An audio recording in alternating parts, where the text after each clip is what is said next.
What you can see here is our full logo. On the right-hand side, we actually have the character that we'll be using for the puppet. That's the one that we sent over to the puppet maker, and we wanted a puppet based on what he looked like. Not exactly, but so that it was similar enough that you could put two and two together. The first thing that the puppet maker did was to create us some sketches and send them over to make sure that we were on the right page. What we kind of felt like the puppet was not really realistic enough. It was a little too much of a Muppet type looking puppet. So we actually kind of sent our feedback and said, hey, listen, can you make it a little more realistic?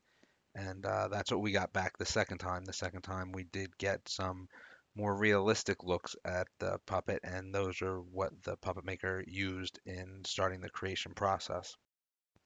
These are felt arm gloves, so when we wanted to do a close-up scene where maybe the puppet would be manipulating something, we want to use these to kind of make it seem like they were the puppet hands and things like that. So the puppet maker made these for us first and sent them over. That also allowed us to get a look at the felt and how they would come out. They're absolutely wonderful, and we use them all the time in shooting. So since we approved all of the drawings, the next step was going to be actually working on the puppet itself. We had gotten some photos of the head, as you can see here, throughout the building process, and then you can see the final puppet build at the end. In between those steps, though, we were asked some questions on the clothing that we had to, come up with an answer with to make sure it was exactly what we wanted at the end of the day.